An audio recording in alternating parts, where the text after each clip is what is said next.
Ready? I'm ready. All right, 3, 2, 1. Hey, Dad. How's it going? Hey, it's good. It's good. Haven't done this in a while, and I got my coat on here. It's not because I'm trying to be cool or anything. It's just that it's a little chilly over here at Podcast Central, and that's why I got it on here. Yeah, this is all set up in our annex. So for those of you who've been to the shop, that's why you've never seen this room, because it's not in the main shop. It's a little chilly over here. But so yeah, I was looking through all of the videos we've done, kind of focused on companies. Mm-hmm. And strangely, we never have done one on Gretsch, because we deal with Gretsch more than any other American drum company, any other drum company at all, right? I mean, maybe Craviotto and Gretsch. Those are our two biggest ones. Craviotto, Gretsch, and Ludwig, yeah. But I mean, Gretsch, it's been, just tons and tons and tons of stuff for, God, since day one. Yeah. So, we're going to talk about Gretsch today. Yeah, we should, because we're long overdue. And, I'm a big fan of Gretsch. And, there's a whole bunch of stuff. I mean, there's a history of Gretsch that goes back way, obviously over 100 years, because they've had the 125th anniversary and 135th anniversary. And there's all kinds of information. So we don't want to get too bogged down in details. But for those who have not ever seen the book, Rob Cook did a great book on Gretsch with the help of John Sheridan, who's a good friend of ours and an expert on Gretsch. And I even got to contribute some things to this book as well.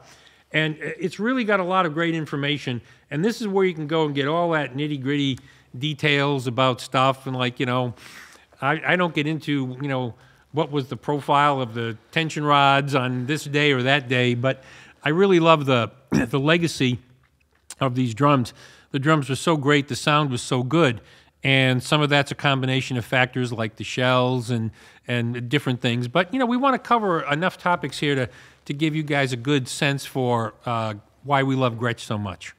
Yeah. Let me start with you, and because this is a Maxwell podcast, so a lot of these things kind of revolve around your expertise and kind of like ideas about the brand and the company. So first off, I'm going to go into just when you were growing up, when did you first run into Gretsch? I mean, you're from the East Coast, so it'd probably be earlier. Well, it's a funny thing, because when I was young, I was too stupid to appreciate Gretsch. So I'm 70. I'm just shy of turning 70. So we're talking about, when I was about 12. So we're talking about born in 52, so we're talking about the 60s. And we had drum catalogs, and you had the Ludwig, you had Slingerland, you had Rogers, and you had Gretsch. And I used to look at the Gretsch catalog, and I go, I don't know. None of the guys I really like play those drums, because I was a Buddy Rich fan, a Krupa fan, a Louis Bellson fan. So all those guys were playing, Rogers or Slingerland or Ludwig or whatever. Sure. And, I look at those Gretsch drums, I go, it's really weird, because they got those big round knob tone control things that look kind of weird, and they didn't do much for me. And I thought, And I didn't really realize how good they were, and that they were really the drums that people, mostly at that point in time, jazz guys were playing those drums. So we're talking about early 60s. So that's round badge era, 50s on through the 60s. And being played by Art Blakey, Elvin Jones, Max Roach. The list goes on and on and on and on forever. But those weren't the people I was focused on at the time. So Gretsch fell off the radar for me. You're kind of big into the big bands, which you've always been. Yeah. It's funny with you, Dad. If the bands have a good horn section, I'm pretty sure you're going to like the band. Yeah, if they don't have a good horn section, that's one thing. Like a big, organized, horn section doing some nice hits, I know you're going to like it. So I didn't have the appreciation for Gretsch when I was young, just because I was ignorant of it. Right. And I hadn't spent time thinking about it. But you fast forward a little bit, and you start to realize, when I used to study at Frank Ippolito's Pro Percussion in New York, this was in 72, somewhere around there. I think 72-ish, around there. So when you were in New York, Gretsch had already left pretty recently, though, because I think they left New York in 68. That could be that. They were down in Had you gone to New York just a little bit earlier, you might have actually been able to go to Gretsch. It was 70s. But Frank Ippolito's Pro Percussion, they used to have tons of Gretsch there. And I started Makes seeing, sense. Of course, I mean, New York City, you have Mel Lewis, you got, everybody, they're there. So I started to see more, and I started to get more of an appreciation for it. And as you, it's an interesting thing because the drums not only work for jazz combos like what we're just talking about here, but they also work great for any other combination. Sonny Payne played Gretsch with Basie. A 13, a 16, and a 24-inch bass drum, So and they sound killing. The only guys you knew about were probably the big band guys. From, Yeah, those but, are the guys you were listening to. Sonny Payne had a Gretsch kit. It's like, sound killing. Those other guys, they have horn sections in their bands, but I'm just talking about you've always been a big fan of the big band stuff. Yeah, exactly. And the guys playing big bands generally weren't playing Gretsch. I happened to, it's just how it was. Yeah. So you have all of that going on, and you start realizing there's more to it than what I thought. And then it was also, as time progressed, it was a great set of drums for any music, rock, anything. I mean, a little off the radar for a lot of people, but Gino Vanelli had a lot of really great albums in the late 60s through the 70s, and there was a guy who played drums for him. His name was Mark Craney, who has since passed, but Mark was a great player, and he had a large Gretsch kit. Which style of music? I'm not familiar with these cats. It was rock. It was rock music. So just kind of top rock and 40 roll stuff. Nice. But Mark was such a great player, and he had a very large size and large number of drums Gretsch kit. Elvis liked Gretsch, right? Didn't he have like some Gretsch kit? Elvis's drummer had a Gretsch kit. Yeah, with the it was a copper mist Gretsch kit with a unshaved calf head on the front. Yeah, very cool for sure. kit.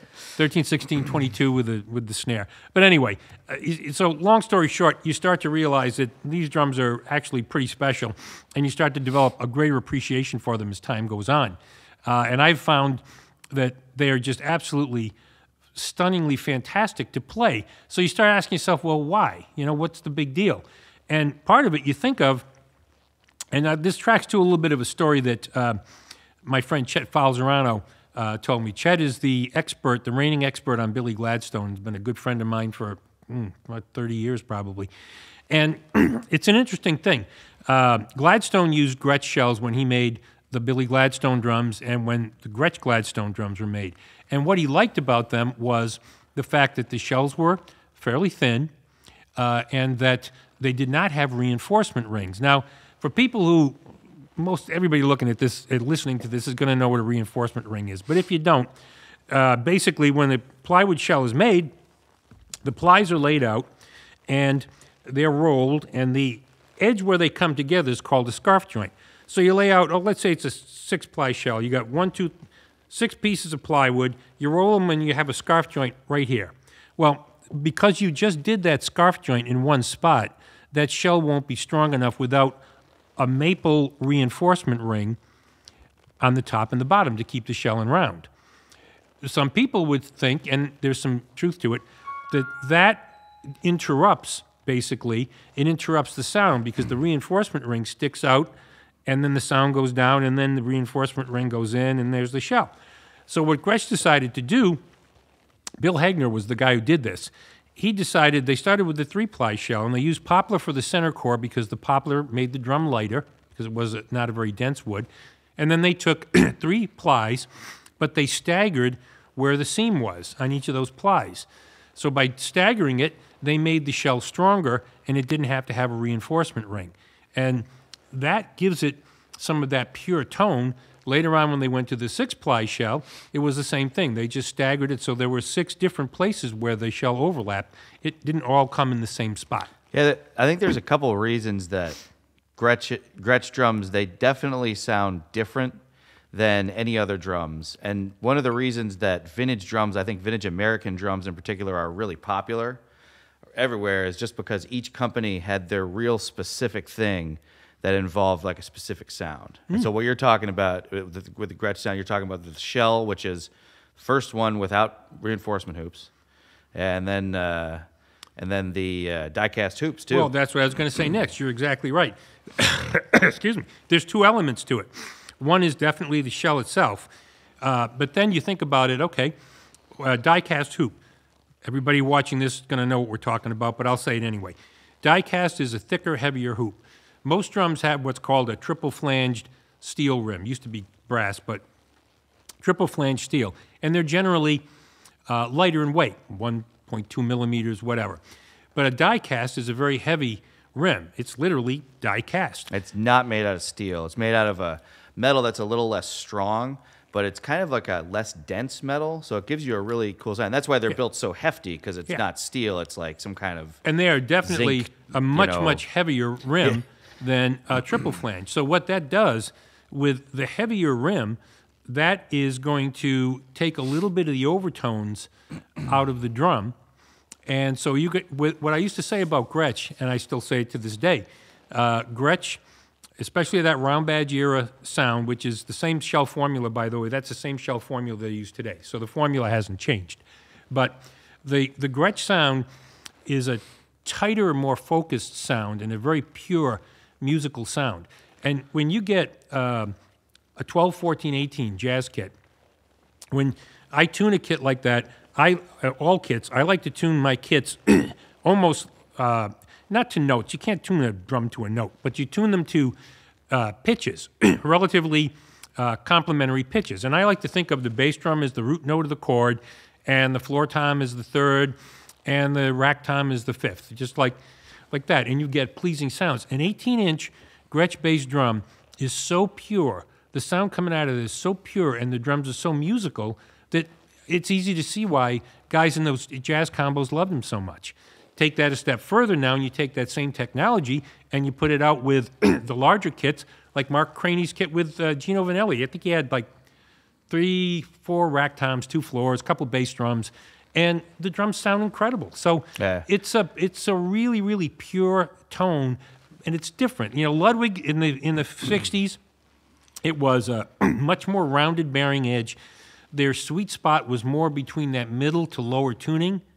Wouldn't you agree with that because of the way they're done? Yeah, and another thing to think about that's unique to Gretsch, pretty unique to Gretsch, is on old kits, if anyone out there ever finds a vintage kit, the toms have a really rounded bearing edge, and then the bass drum and the snare drum is actually kind of like a much sharper edge, and the toms are like a reverse roundover, so they really touch the head, whereas the bass drum and the snare drum, they have like a little bit of a sharper edge, and that gives you a really unique kind of set of circumstances. Another thing, the toms don't have, on the 60s kits, through the 60s, they don't have no vent holes. Yeah. Right, no vent holes. That's why I get that cool Gretsch badge that's like, it's just a little... With a carpet tack. Yeah, basically it's a carpet tack that keeps it on. The other thing about what you just said, too, we should mention, there's probably another reason why certain other drummers didn't use the Gretsch kits for big band or other work, and one of the reasons is the trick with their snare drums. Snare drums were a little funny. In the 50s and in the 60s, the snare drums had a tendency to be a little on the boxy side.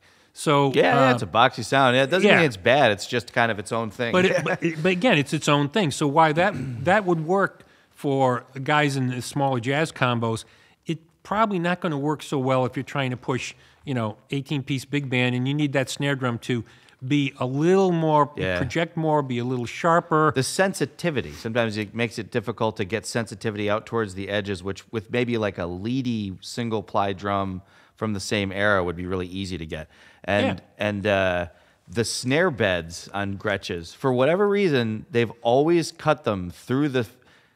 Maybe they weren't doing it in the 3-ply era, but definitely in the 6-ply era. They're just really big snare beds. Yeah. I think it's, 52 strand? Well, no. This is the funny thing. The snare beds were wider than they needed to be. So then a normal set of snare wires would be like 18 strands of wire. Right. But what they did at this time, rather than to change the snare bed, they went to something called wide 42. So it was a 42-strand set of wires designed to improve the sensitivity. And it can be a cool sound. It's just it's kind of its own thing, and it's a very... I never use those myself, just because they can maybe muffle the drum a little bit, and I like it to be a little more sensitivity, But it can be a cool sound, so we're not saying it's never good, but no, it's just not for me. The truth on it, on the snare drums, the reality is that maybe, 50-50. It'll sound, maybe half the time you'll get one that can do a lot, Some of the others not so much. Maybe they're just not as versatile. They're not as versatile. Yeah, they're fine for a specific thing, but they're not as Because versatile. for playing like a backbeat, it can be a really cool sound. it's fine. If you're doing 2 and 4 on the snare. Yeah. But if you're doing like lots of little press rolls and doubles and stuff like that, maybe it's a little tougher. And now that was then. Now Paul Cooper's been running the Gretsch operation for 25 years. Before we get to because they're doing all kinds of cool stuff. Well, I was now. just going to say the snare drums are phenomenally great, but that's because they're built a little differently. The snare bed is what it should be, and that makes it a very versatile drum. But they still have a little bit of that character too. Oh yeah, so of course. I always call like the die-cast hoops punchy, and Yeah. so if we go back to the 50s, right? Mm-hmm. So that's when Gretsch was in New York City, and it was in Brooklyn all the way up through the 60s, and they were doing the Three-Ply Shells. So those are maple, poplar, maple. And Up until about... those actually would have had most of them brass hoops, chrome over brass hoops. And this is up until about like 57 or 8, then went to the 6-ply. Those are like the stick chopper hoops. And what's really unique then is everyone else, Slingerland and Ludwig, was doing reinforcement hoops on their drums. With Rogers had a pretty sharp bearing edge. Oh, yeah. Yeah, comparatively. definitely. And Rogers actually had different sharpnesses per drum, which is very cool. But Rogers was kind of more like a 45 edge. A lot like a modern drum. Hard, a hard with mostly maple shell and a 45 edge. So it was a very, very wide tuning range and it projected great. Ludwig and Slingerland still had that rounded edge going for that, mid to lower tuning sweet spot. Yeah. And Gretsch had its own little unique thing with a very musical shell, but dialed down a little bit with the die-cast rims. They were the only company to have like the toms be different than the bass and snare. They were the only company because Slingerland, it was pretty much all pretty round. Ludwig was a little bit more sharp, and then Rogers was pretty darn sharp. Yeah. And then after that, you get into the 60s, and the 6-plies, that would be, the only difference is it's 6-ply, and that's the cross-lamination. There's a picture in a catalog with a guy, like I think it's 2 or 3 guys, standing on a shell. It's in this book. Yeah. It's in this book somewhere. Rob Cook's Gretsch book. Get it if you can. They were really proud of that because it's cross-laminated in different areas, so it's not just... 6. Yeah. It's not everything is at one seam. There's basically 6 plies. Each one is And they started using staggered. gumwood in the 60s for whatever reason. I don't know much about gumwood, but I think it's kind of similar to poplar. Yeah. But... Yeah, so it was a maple gumwood shell on the 6-ply formula. And you wouldn't have that on your outer plies. You'd have that on the inner plies. And then, in the 70s, Baldwin bought Gretsch, and then you had the factory moved from New York to I think it was somewhere in the Midwest for a while. And it's funny because in the late 60s and like 69, 70, if you find a Gretsch kit that looks like it has original metal hoops on the bass drum, that's really old. That's probably when it's from.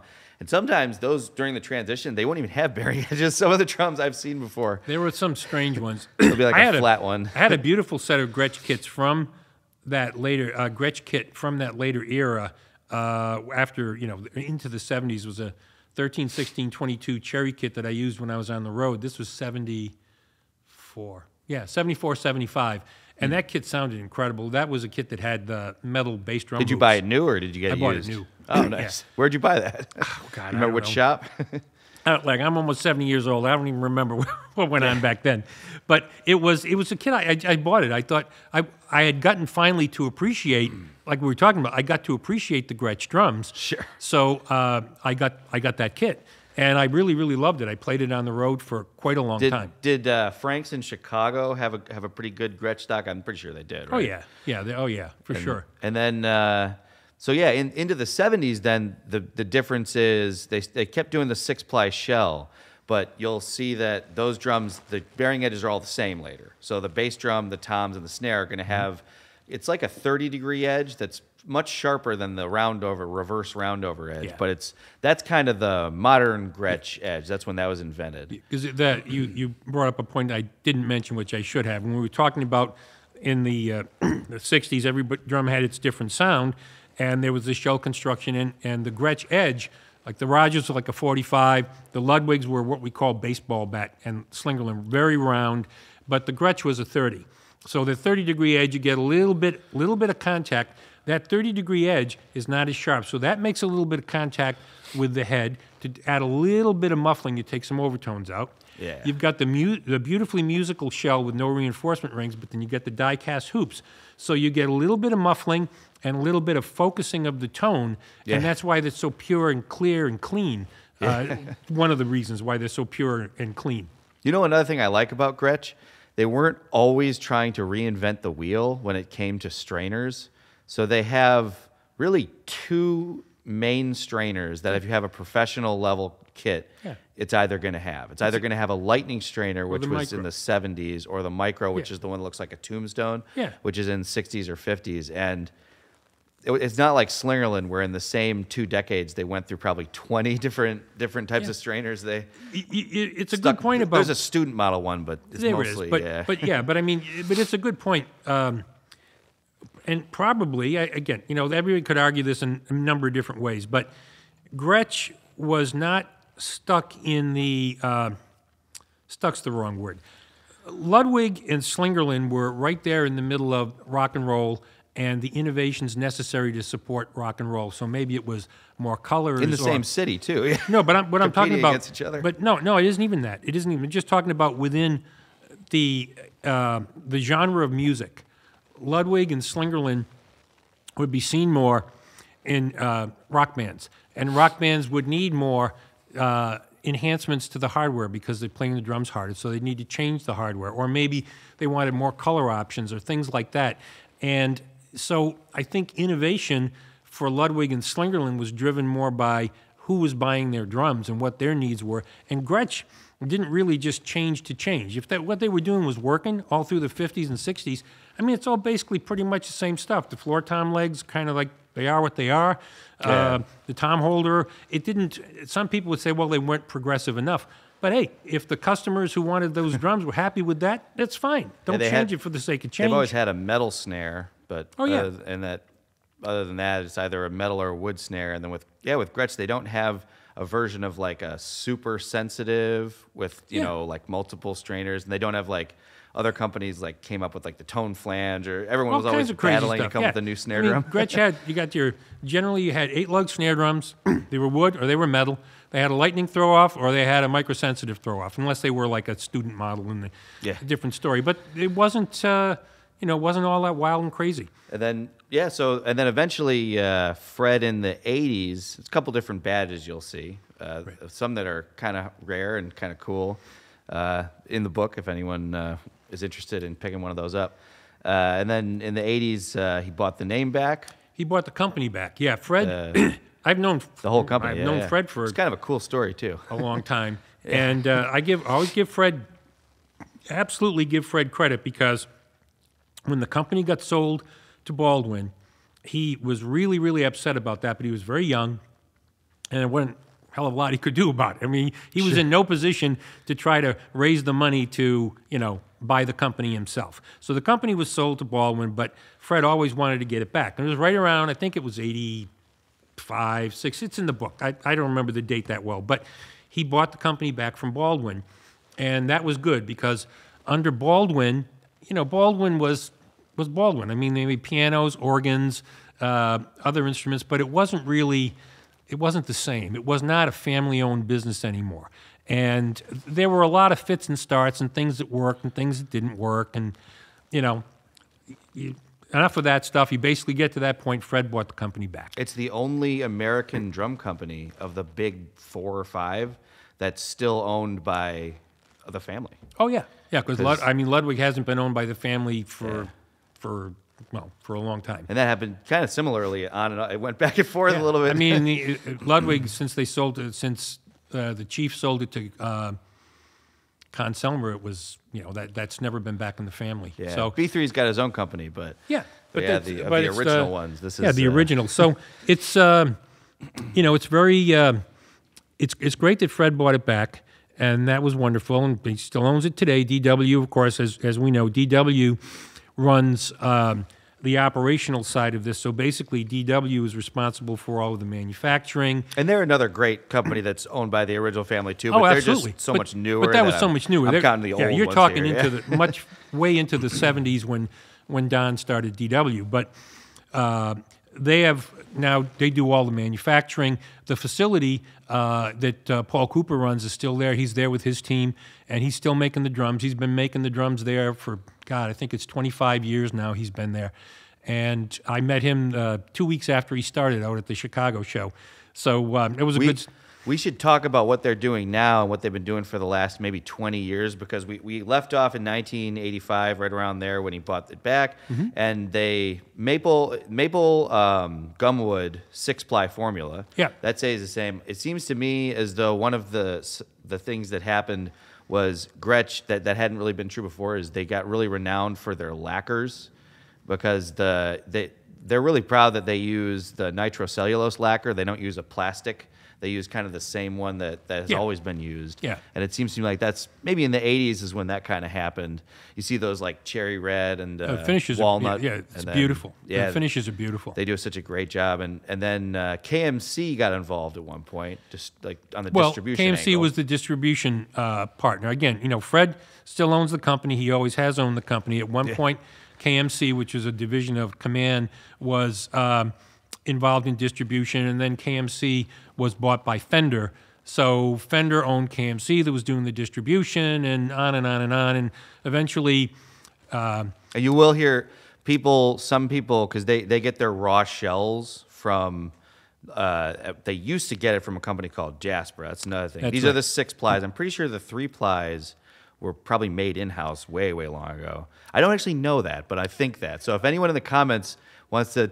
tell me differently, but I'm pretty sure when they were in New York, they were making their own shells. I think it's in the book. But anyway, keep talking. But yeah, you got Keller making shells after, what was that, like maybe the year 2000, right around then when Jasper stopped making the shells? 2003 or 4 is when Jasper stopped making shells. And so the shells were made by Keller to the exact same formula that they were all the time. Now, so the shells were great. The shells have never changed. And that formula is the same. Now, DW makes the shell in-house in California for the Gretsch drums. Which is great. Which is great. Yeah. And you've got these 6-ply shells that's all that they made, and they would all have that same kind of 30-degree edge. And absolutely. Gretches have a really distinct punchy sound. The toms. It's funny because it seems to me like there's a lot of jazz enthusiasts for these drums.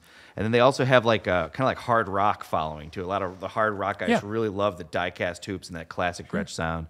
Well, and then also you have to mention that back, and I'd have to pull this date out of my pocket here, but when they reintroduced the 3-ply drums, Broadcaster, I had the first production drums, and I remember Paul Cooper and I talking about that they wanted to do the 3-ply. So it gave this is where So where we now, arrive, now the Broadcaster series, which is the revival of the 3-ply shell. Right. So the 3-ply shell is there with the reverse round over bearing edges. This was like 2014 they did this, maybe even a little earlier. It's earlier than that. Yeah, I mean it's probably around early 2000s. And the way they decided to do these drums, for everyone out there, I'm getting into kind of real specifics here.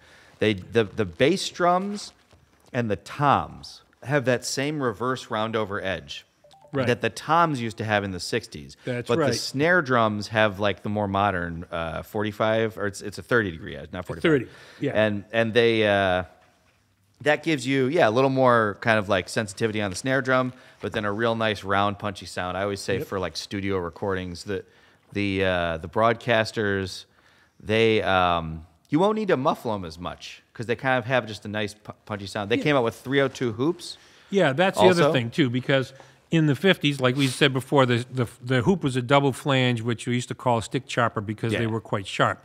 What they did when they brought the reintroduction of Broadcaster out was they did a double flange rim again, but a little thicker so that it wouldn't do a lot of damage to the hoops. So the Broadcaster series to the sticks. They call them stick choppers because if you're playing especially rock with the left hand, it's gonna just the sticks will start 2 shattering. weeks and you'll so this is a thicker one. It'll be easier on your sticks, but it is still a double flange. So it's going to be a more open sound than USA Custom because USA Custom's got that heavy die-cast rim with the 30-degree edge. So this is, but the Broadcaster series is great.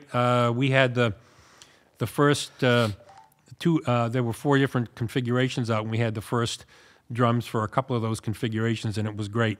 And they're still great drums. And then they added the Brooklyn series, which is kind of, I call it like a close cousin to USA Custom. It gets a little confusing here because they both start with a B, but the Brooklyn it's got the new edges. Right. But then that's actually, instead of maple and gumwood, that's maple and poplar. Right. And so it's a 6-ply. It's the same wood as the 3-ply is. Yeah, but it's I don't know 6-ply. why they did that. Well, but it's an interesting thing because it sort of allows what Brooklyn does, and I think it's great.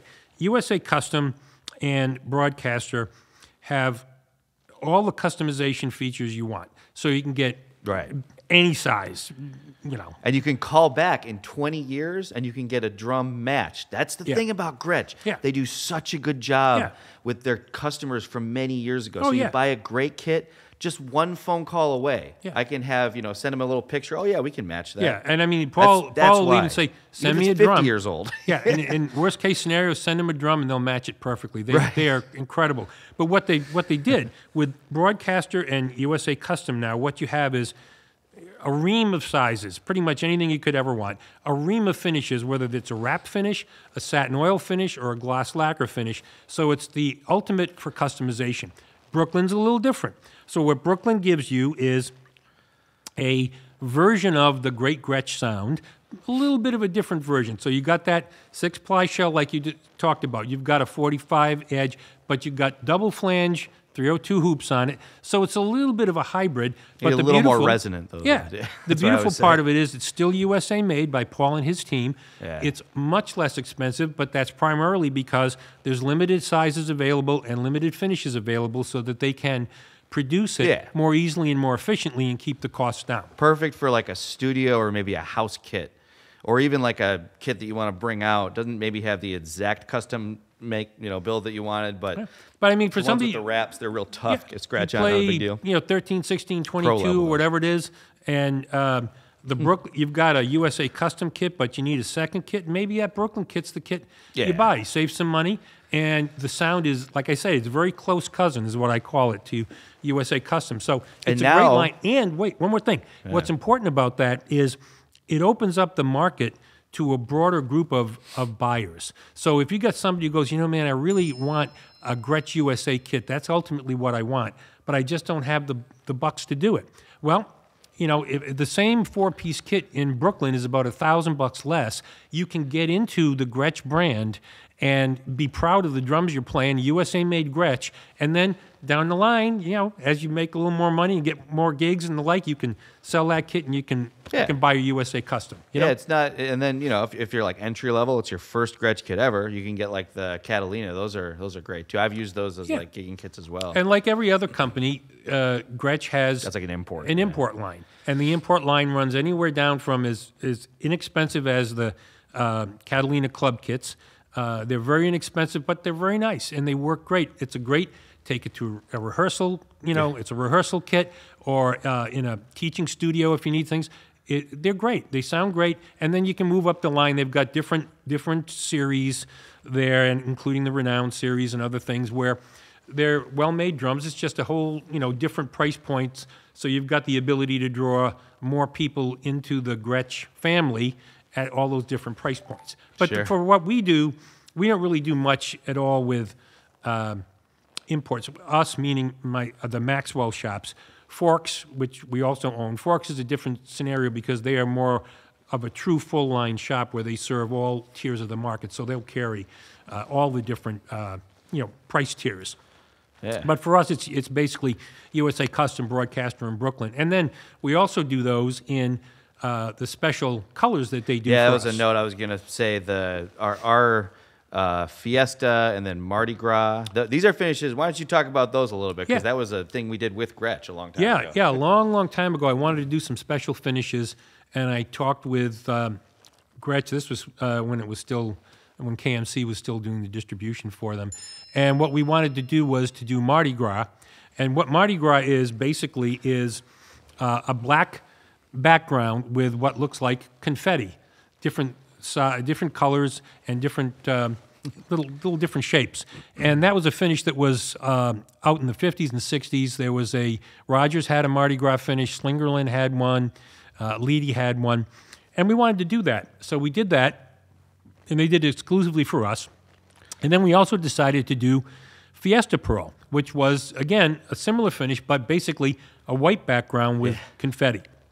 So we did that, and then they've also done for us some additional finishes. One is Espresso Burst, which is basically what looks like a brown coffee color that kind of fades into the center, which is then white, and then to the bottom, which is brown again, but it looks like a marine pearl. Yeah. And it's a beautiful, beautiful finish that they do specifically for us. Based on an original kit, by the way. There was an original kit, Another podcast with him if you're interested in it. Our friend Joe Loma brought a kit to the Chicago show in that finish. And as a matter of fact, the picture of that kit is in this book.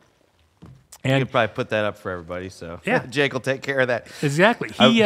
He brought this kit down, and I'm looking at him going, oh, my God, that's crazy. And this was like a round badge era kit, so it was like a 50s era kit. Yeah.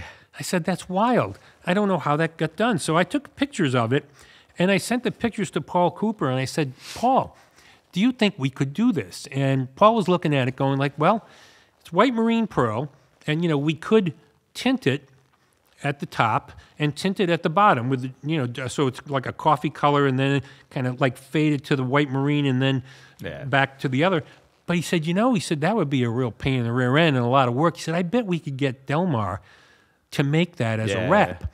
They could have probably done it with like lacquer or something, but Yeah, but that would be a royal pain. So what they did was, Joe was gracious enough to loan me the 9x13 from the kit. I shipped it down to Paul. Paul, they went and they had the guys at Delmar make up a bunch of samples, and they nailed it. They nailed it dead on. So that's been something we've done for a number of years. I actually sold one of those to a jazz club that I play at sometimes, and it looks beautiful. It's a really cool beautiful finish. Kit. Out in Elburn, if anyone knows the old Elburn Hall, go see jazz there. They do it like every week, every other week. Oh, that's a great, it's a great little place. You've been there. Yeah, you saw me play. Oh, it's a great place. But so we do that, and we also do what is like a burgundy sparkle. It's called Merlot Sparkle. That's a great finish. It's a great finish. So it's it's been great to have those finishes, proprietary ones for us. That's always great fun. We do well with those. It's funny because the Fiesta and the Mardi Gras, they weren't originally Gretsch finishes. No, not at all. But now they've become classic, Gretsch finishes for us. And we should talk about some of the old finishes that are rare that people are looking for. Oh God, yeah. Why not? For those of you into the vintage stuff. Especially in the 50s, maybe. In the 50s, yeah. So in the 50s you had three finishes that weren't in the color line for very long. One of them was Cadillac Nitron Green. One of them was Copper Mist, and the other one was Cameo Coral. Yeah. And to be brutally honest, I have never, ever once seen an original Cameo Coral. Yeah, if anyone has one, send a picture. I know of one that was redone. They Let's turned put it kind that of way. pink over time, too. Well, yeah, but I saw one that was redone, so it was like not vanilla original. originally, yeah. Yeah, but I've never seen a Cameo Coral, so there it is.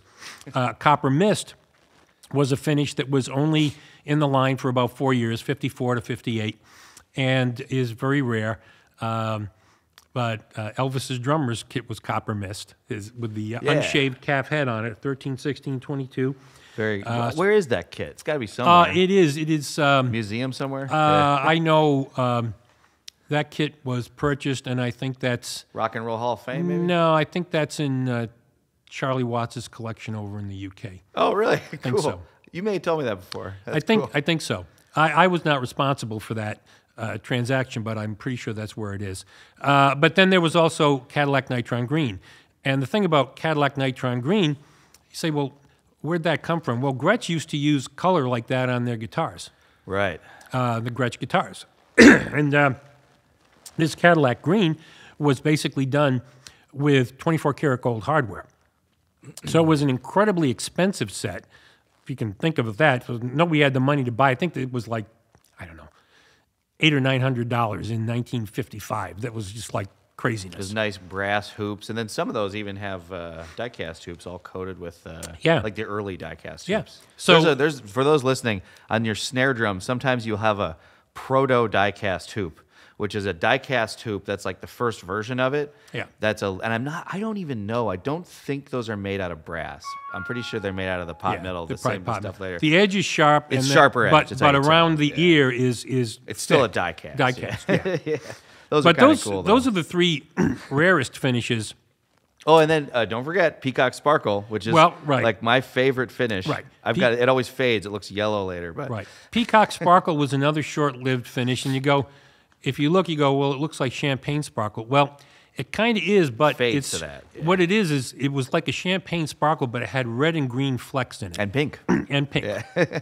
Very bright. Yeah, it's a cool finish. Yeah. I think they should redo that, Gretch. So if anyone's listening, well, we had talked about that. Gretch, we got to do that. Yeah, we had talked about that. The problem no is one would buy it. no, the problem is this: it would not be well. First of all, nobody's making anything that's a Champagne Sparkle anymore because it has copper in it, and they don't want to, and it's too expensive. But that.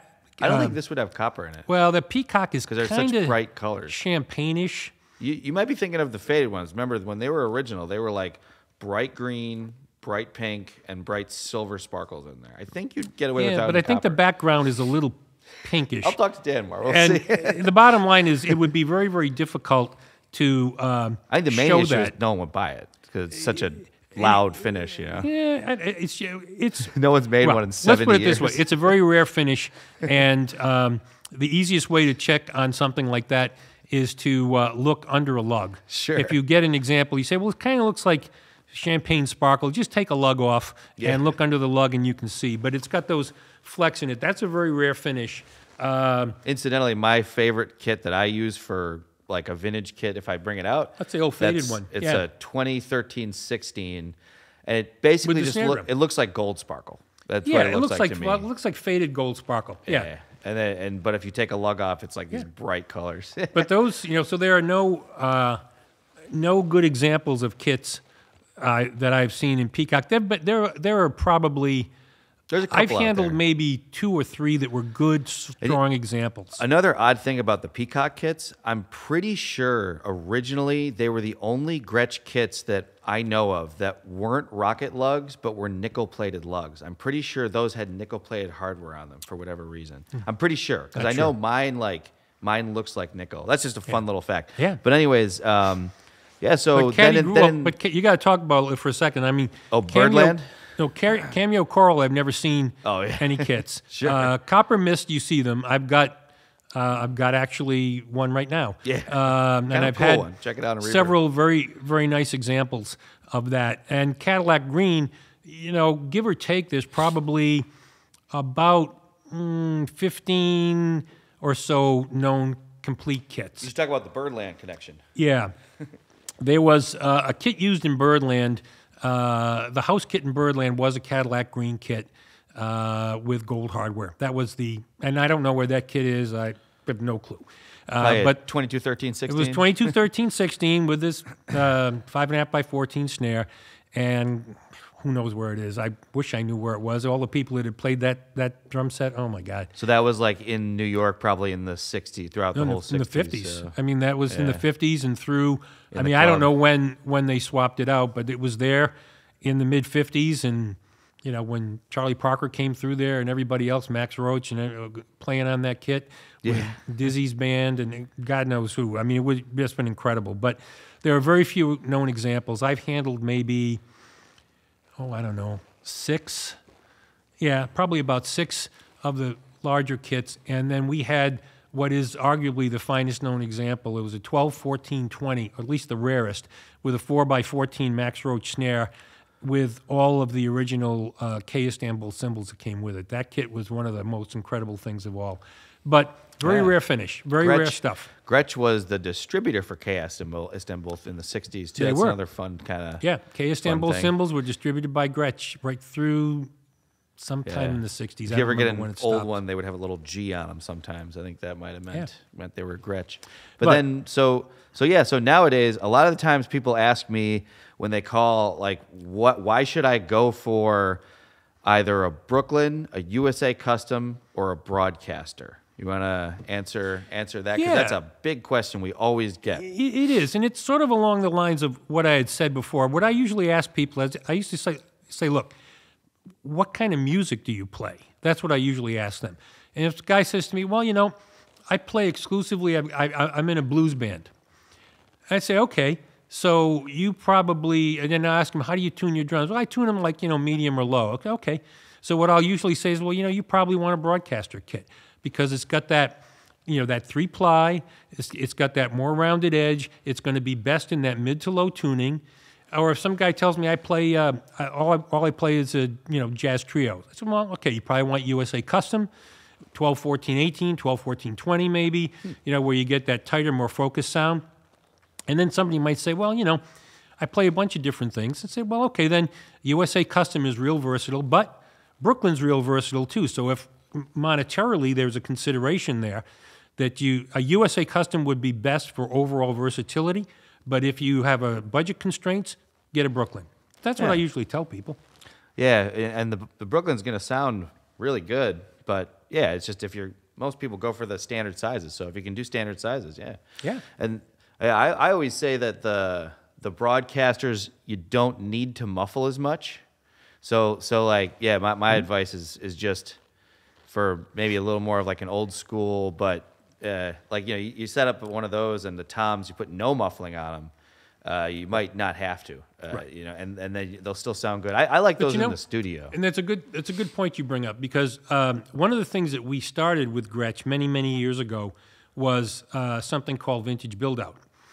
And what we mean by that was Gretsch still was manufacturing all of the same components that they used during the round badge Which era. is great that they do that. Right. So the T-rods, they have T-rods. But they also still manufactured the internal tone controls that go on the toms and the tone control called the Pratt muffler that goes on the bass drum. Yeah, those would have come standard till the end of the 70s. Sounds about right, yeah. So then what you could do, the only thing they didn't have was the rail consulate tom holder, but I went and had those manufactured. Right. So at that point in time, what we could then do was to have you special order, and they made the diamond bracket, by the way, the diamond bracket for the floor tom legs and cymbal L-arm. Yeah. So what you could do then at that point, we could order for you a quote-unquote Gretsch vintage build kit, and it would look exactly like a round badge era kit, right down to the nth degree. It's like, oh, it looks like a brand new 60s era kit. They even have the micro sensitive strainer. Right. Newer version, slightly newer. A new but version same, that works really well. Same look. And the snap-in key holder, you can still get that. That was all of those things are there. It's nice because I feel like they had such a simple hardware catalog because it was the old stuff which they still make, and then there's maybe 20 years of like techwear, that's what they call it, which is the heavier duty stuff. Yeah. No one really makes that anymore. Yeah. But it's mostly compatible with the modern stuff. So you got the modern stuff, you got that little middle era, and then you got the old stuff, and there's enough, that they can remake all of it, which is great. Yeah. And all that techwear stuff like you're talking about, that was back, you start getting into the era in the 70s and later where Gretsch is now making inroads and rock bands are using it. So they need different hardware. They need sturdier stands, different types of mounting hardware, all of those types of things. Whereas the jazz guys go, yes, give me the flat bass cymbal stands and the flat bass stands. They don't take up much room on the stage. They get the job done. They're lightweight, and off we go. Yeah, when throughout the 80s, and like maybe 90s, any ideas on like some endorsers from Gretsch that you went out to see? It's interesting because a lot, like I was saying, a lot of like harder rock guys tend to like them. I think it's because of that just punchy sound. Well, those die-cast tubes. I bet I can find that real fast in the book here because the book is better than my memory. Because I can't. I always say you have a great memory for remembering endorsers. I always say that about you. Of course. Well, when we start talking about just artists the in general. 50s and the 60s, you got Elvin Jones, you got Art Blakey, you got Tony Williams, you got Philly Joe, Papa Joe, Tony Williams Don yellow. Lamond. Tony Williams yellow. That's another kind of rare Gretsch finish. It's really a Gretsch finish. It is, and it's been in the color line forever, so it's not like you can't... Did they make that specifically for him, I wonder? No, I don't think they had it before? think that's true. I think the deal with that is just that Tony liked that finish, so over the course of time, it just came to be known as Tony Williams Yellow. Yeah. All right, here we go. Gretsch artists. Okay, great jazz player, Joe LaBarbera. He is a dyed-in-the-wool Gretsch fan, still playing his round badge kit to this day. Yeah. He's great. Well, of course, Charlie Watts. Oh, sure, I mean, yeah. of course, Charlie played Gretsch forever and ever.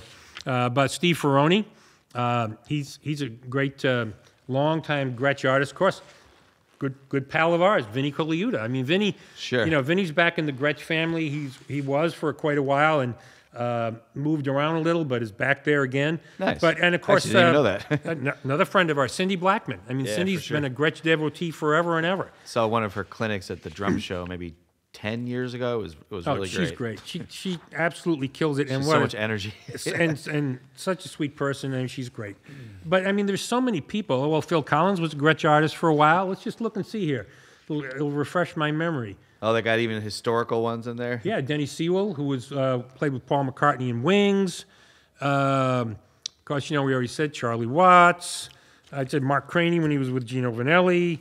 There's a whole bunch of people. I mean, Bill Stewart was a Gretsch artist for quite a while. I'm a big as Bill well. Stewart fan. He's a great drummer. Yeah. Oh, Bill is great, yeah. So, I mean, there were just tons of people. Let's see what else we got. Yeah, Graham Lear, who was a drummer in as well. Great drummer. What do we got? Oh, man, there's just so many. It's just the list goes on and on and on. At one point, Carl Palmer played Gretsch, but only for a little while. Yeah, And, a note about when we started as the drum shop. So we started in downtown Chicago. I mean, it really started with your collection, but then when we, in the Fine Arts Building. Yeah, there's a postcard which I'll try and find a picture of where we would, when you used to walk into the drum shop, that early on it was all about the round badge stuff. And for those who aren't familiar, most people listening probably know this, but the Gretsch 18-inch bass drum, or even more, the much coveted 16-inch bass drum. Yeah. Those are kind of probably the most solid investment you could make as a collector for just a kit, because they always are really, everyone wants one. Yep. And when we first started, we would have like a row. Now they wouldn't be 18s, but you'd have like 22s, But we had some 20s. We'd have maybe like 10, at some point, like maybe 10 round badge kits in a row. It's a picture. We've got like a row of about 15 round badge kits, starting with one with an 18, and on. Now It's you might see that here every now and then these days, maybe like right after a big drum show, maybe see like 5 round badge kits. Yeah. But to see that many in a row is so cool because we can't keep them around that much. Everyone wants one. Yeah, actually, I have on its way to me. I have a round badge, 12, 14, 18, 5.5 by 14 Burgundy Sparkle coming. Oh, Yeah, that'll be here in a week or so. trade deal or? No, I sold it to a good friend of mine a long time ago, and he's thinning the herd. Sure. And so he's sending it down to me. So that'll be here. That Burgundy Sparkle is another rarer color. It was in the color line for a long time, but you don't see as many. But it Yeah. was also the Art Blakey. It's more a 60s, yeah. And Art Blakey, Mel Lewis were the guys who played Burgundy Sparkle a lot. But what you said, let me jump back to one other thing. The 16-inch bass drum thing, that is factual. It's true. I mean, they made kits with 16s. I've got photos of Elvin playing a kit with a 16. So, you've got Art had a kit with a 16. People try to fake these too. Oh, so, of course. I yeah, mean, be very careful. Yeah, don't ever it's buy unseen. It's a 16-inch floor tom that's been cut down and the holes were plugged and somebody There's ways to repainted the tell. interior and it's like, forget it. And also some people try to palm off, suffice it to say, don't ever buy one of those unless you're buying it from a dealer who knows what they're doing. Yeah. But there are 16-inch bass drum kits out there. Not many, but they're there. And they're super, super rare. They're a little bit less utility because it's a 16. I mean, it is what it is. But the most coveted and usable is a 12, 14, 18 with matching snare round badge era kit. Even without the matching snare, because everybody's got their own favorite snares. But jazz players, they'll take one of those round badge era kits, even if it's player grade kit. It's like, it's got extra holes or patch up, rewrapped. We don't care. Rewrapped, yeah. We don't care. Yeah, there are some cool satin flame finishes they did in the 60s. Moonglow satin flame. Oh, they did the Peacock standards. satin flame. Yeah, the standards were like an aqua, a yellow, which they called gold satin flame. There was a white. And then they did, there were some Boy, there were a lot. There was a horrible one that was called Olive that looked just like putrid It's green. super rare, though. So. I know, Yeah, but it's you just find horrible. it. And there was Moonglow Satin bought it. Flame, Peacock Satin Flame. Yeah. There were a lot of interesting things there. Noah's favorite is Moonglow. He has a beautiful... Yeah, he does. If you look up, we're doing our own setup videos, so that'll be his vintage setup, and it's a 2013-16 that he has. Yeah, it's super a beautiful cool kit. It's really, the Satin Flame finishes made today are really nice and durable. Back in when they first came out, they were, I usually say they look like you had turned a bunch of chickens loose on them because they're all scratched up. It's weird. They crack. I think that might even be the wood from humidity, or some people think if it's because they get banged, but I'm not. Yeah, it happens almost all the time. They have this little spider cracking bit that goes on, but they also scratch very easily. So you almost always, it's really, really hard to find a truly clean kit. Good news too, from far away, you can't really see the imperfections, so don't rewrap them unless they're so awful. Or if you feel you own it, you feel like rewrapping it, that's fine. But Moonglow Satin Flame, didn't Art Blakey have one of those kits? He's known for the Moonglow, and I really like the Moonglow. Art too. had a Moonglow Satin Flame 12, 14, 16-inch bass drum when they did Giants of Jazz. Wonder where that is. Now, I don't know where that is, but he also had, and I had sold this kit, Gretsch had made for him a 9x13, 10x14, 16x18, 14x24 that was made for him. A big band kit. and the way Art played, the amount of thunder that Art would get out of his little 12, 14, 18 kit, I can't imagine what it would have been like to hear him play on that kit. 13, 14, 18 with the 24. Right. Would have been incredible. But I was involved in the sale of that kit. Nice. Yeah, the Gretsch drums, they just have this visceral quality about them. They're just very, another way to say it, kind of a punchy sound. The bass drums too. Yeah. I think the bass drums, and the toms, they're different from each other, especially the 60s stuff. In my opinion, you get a vintage kit. If I'm not mistaken, I'm pretty sure Gretsch shells another unique quality about Gretsch vintage drums in particular. They started making undersized shells, but I think Gretsch was a little behind on that curve. So when the other companies, Lee was the one who invented it, but all the other ones were making slightly undersized shells so modern heads can fit on those drums, which all companies make now, undersized. Right. Gretsch was still making the actual size. Yeah. That's why some of those early kits are hard to fit modern heads on, except now all the head companies, all of them, they have a special called a vintage head, which is allowed, which allows for it to fit on those what we call slightly oversized shells. Right. Yeah. And that gives you that it does make a difference in the sound. All these little things you might think like, oh, that's not a big deal, but they all add up, and that's why. Yeah. I mean, when I do sound files, I pretty much always the vintage kit's like, ooh, wow, that's cool, and it's a tool to use in the studio. You should have a modern kit and a vintage kit. And I'll tell you a couple other things before we close off. Louis Belson had a Gretsch kit, and he was a Gretsch artist in the 50s with Duke Ellington. When he was with Duke Ellington, he had a Gretsch kit. But before that kit, he had a kit, and there's a picture of it in the book. It was Louis was the first person to really do two bass drums. He had two 20x20 bass drums, which was a size unheard of at the time. Yeah. In the center, he had a large cocktail drum, and he had two sets of smaller toms to the left and right of it, and of course, floor toms. Yeah. And what I did was I ordered a kit very much like that in Mardi Gras. Yeah, we still got it here. And I have it here. I ordered it especially for me, and I did video with it. Yeah, check that out. It's what you can see.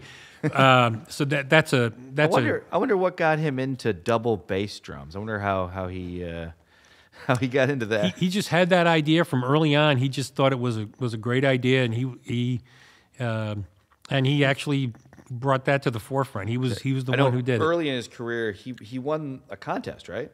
And it was like some best drummer contest. And Gene Krupa contest? Yeah, that's what I'm thinking of. And that kind of, I wonder when, because Gene Krupa certainly wasn't playing two bass drums. That's for sure. No, but Louis was always a big fan of coming up with ideas like that, and that kit was a rocket lug kit. That's how old. Oh, that's right. It was for sure. It was 40s. For the little hardware note, Gretsch, when way early on, they used the rocket lugs, which they wouldn't have made. Those were actually made by Wahlberg and Oj. So they used the rocket lugs, and then they made up their own lug, which is that's another thing. It's so simple. They didn't change their lugs like 4 times. It's just either a rocket lug or the modern kind of Art Deco streamline it went to lug. what's called a streamline lug. Yeah. And they exactly. just never changed it because there was never a reason to. But that point about Louis, it's just interesting because there were so many great innovators that played these drums. And it's a wonderful story, and it's great that it stays in the family, that the business is still in the family. Fred still owns it. Fred's a great guy. That's a I got wonderful to meet him thing. a couple times. You've met him many times. Many times.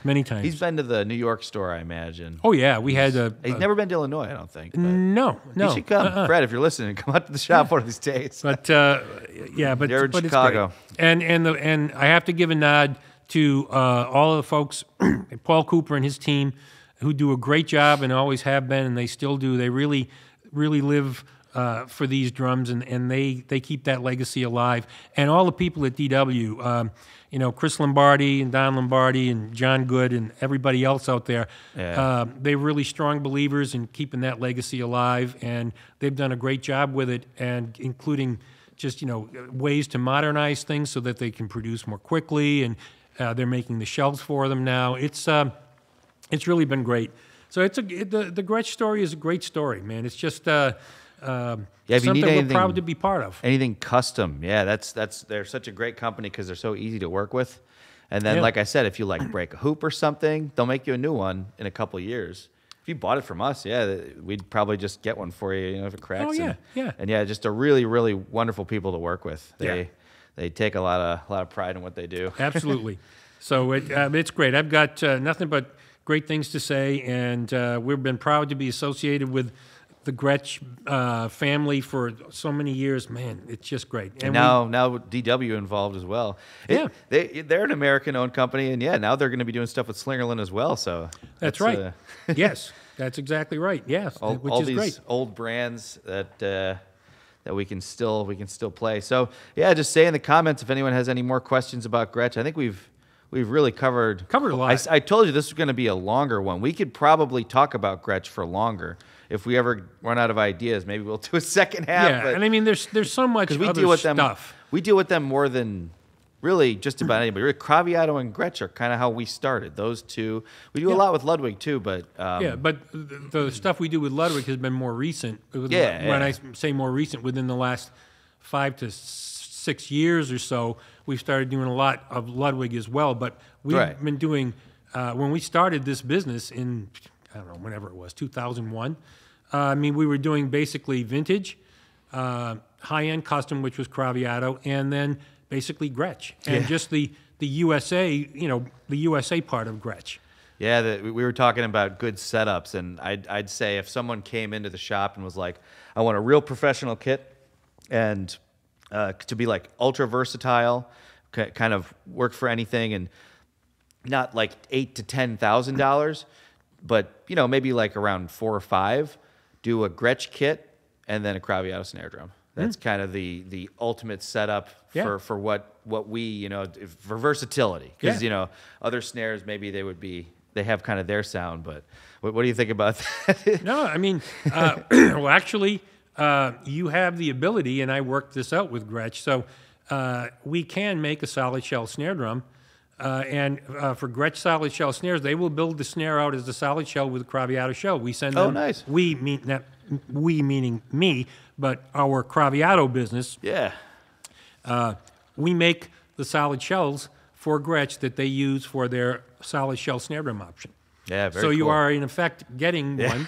And of course, it costs more. It doesn't cost the same as a ply shell drum because it's a solid shell drum. But nonetheless, you can have a Gretsch kit with solid shell. That's great. Snare. I didn't even know that. That must have slipped under my radar sometimes. So yeah, we've been doing that for a few years. So if you go to any dealer, you can go to have Gretsch make you a single ply snare, and then that's a Craviotto shell on there. Yeah, very cool. I know they've done single ply a couple times. They're always trying to expand their snare drum options. But they the best single ply shell that you can buy is the Craviotto shell.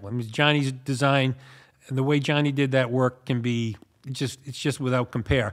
So it makes the most sense for a brand like Gretch to use the best possible shell. Right on. Yeah. Yeah. So that's it. Thanks for listening, everyone. And Big fun. Yeah. All right. Glad we did this. About time. Absolutely. All right. Now back to work for us. Yeah. All right. Okay. Awesome, Dad. Cool. I mean, bud. I think we covered a lot.